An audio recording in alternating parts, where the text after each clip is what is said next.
Okay, so in this video, we're going to talk about trapezoids. So we've already talked about parallelograms, and then we've talked about rectangles, rhombus, and square, which are all forms of a parallelogram because they have two sides that are parallel.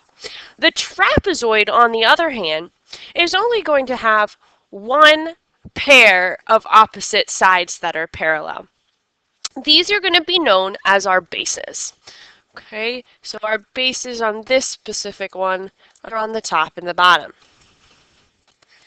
Okay, and then they are going to have one pair of opposite non-parallel sides that are known as their legs. Okay. In the case of a trapezoid, okay, there are angles specifically that are going to be consecutive and supplementary, and they're going to be the ones that are on the opposite bases. Okay, so angle 1 and angle 2 here would be supplementary. 3 and 4 would be supplementary, but 4 and 2 would not. So you have to be careful. Make sure you're looking at the ones that are on different bases and not opposite sides, but on the consecutive side. And one thing to also keep in mind that all quadrilaterals will have 360 degrees. Doesn't matter if it's a trapezoid, it just has to be a quadrilateral. Its total angles are going to be 360. The isosceles trapezoid is a very special trapezoid. It holds even more properties than the trapezoid. Its legs are going to be congruent, so those non-parallel sides will be equal to each other. So therefore, the base angles are going to be congruent, just like that isosceles trapezoid. So if I were to mark those on here, angle 1 and angle 2 would be congruent.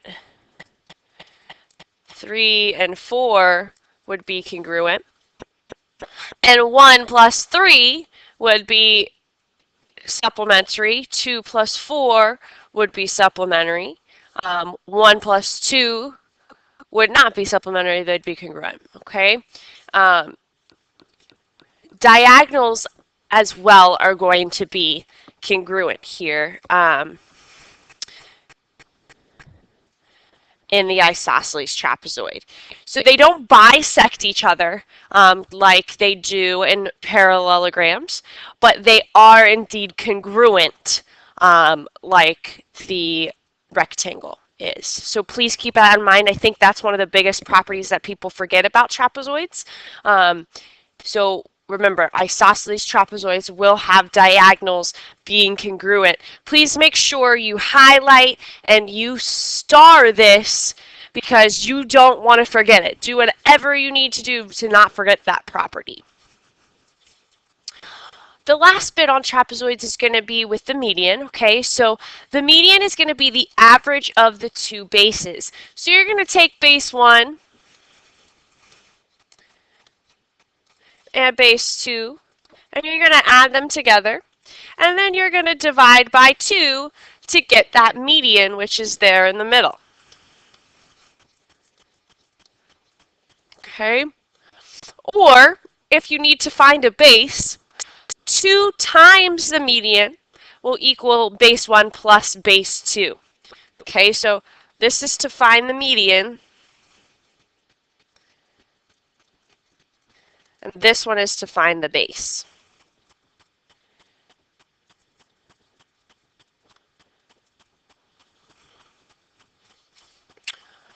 Okay, here all you have to do is name the bases.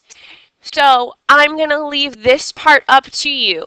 Okay, so please name the bases, and I'm going to check that when you come in next class, as well as naming the legs and naming the median. I want to see what you guys have come up with. Remember, segments are labeled with 2 letters, so please keep that in mind. They are labeled with 2 letters. Okay, so let's look at the examples here on your second page. So in the trapezoid below, the bases have the lengths of 37 and 19. So I'm going to fill that in. I know this is 37 and I know this one is 19. What is the length of the median? Remember, if I'm trying to find the median, I'm going to do base 1 plus base 2 divided by 2. So I'm going to have 37 plus 19 divided by 2, which is 56 divided by 2, or 28. Okay, so my median there would be 28. If you have questions on this, on how I got it, please make sure you put a question mark here so that I can answer that in class when I'm checking your homework. Okay, in the trapezoid below, we're asked to find the length of the longer base. So here's my x, because I'm trying to find that. If the shorter base is 48, and the median is 56. Okay, so this is where I'm going to use 2 times my median equals base 1 plus base 2. Okay, so I'm going to have 2 times 56 equals 48 plus B2, because that's what I'm looking for. So 2 times 56 is going to give us 112 equals 48 plus B2. Subtract 48 from both sides, and we'll find that B2 is 64, right? So our x here was 64, okay? So for the isosceles trapezoid, we know that O to M is 17x minus 13.5.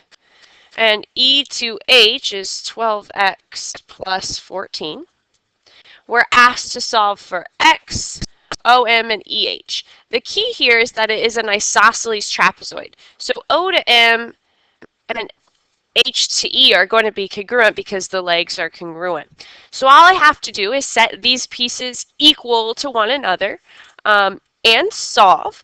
So I'm going to have 12x plus 14 equals 17x minus 13.5.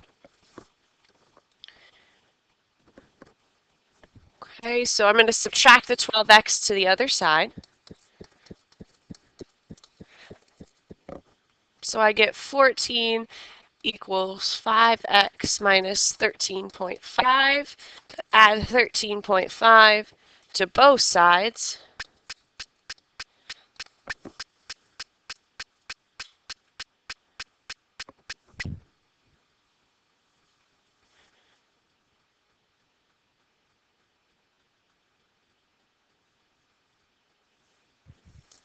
Okay, and so when I do so, I'm going to get 27.5 equals 5x.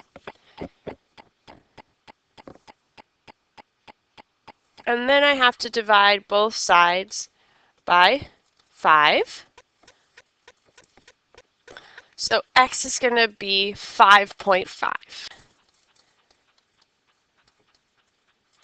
Okay, then we're asked to find OM and EH. I would like you to please do so by plugging X back in and show me that you did that when I come around to check your notes, please.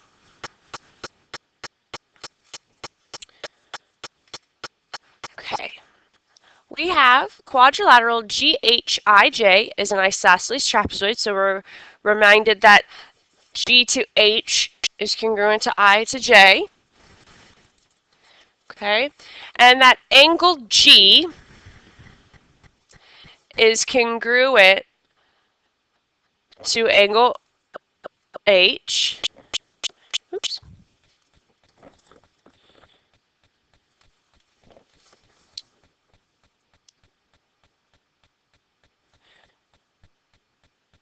So my picture actually is incorrect. So let me switch some things around here so that the picture is right.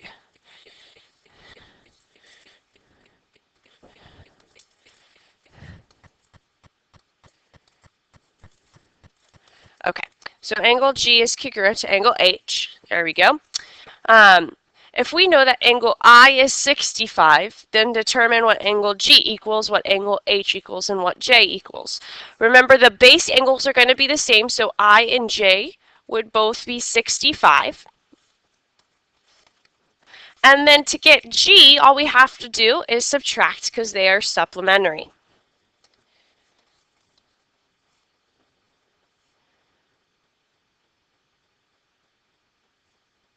So we get 115 for G and for H. Okay, for G and H there. Again, that was using that consecutive angles are supplementary and that base angles are congruent. Okay. Here they want us to find the value of all of the missing angles, and in your picture they give you that angle L is 110. So this is going to be very similar to the problem that we just did. So I would like you to complete this example and show me that you're understanding what's happening in this video.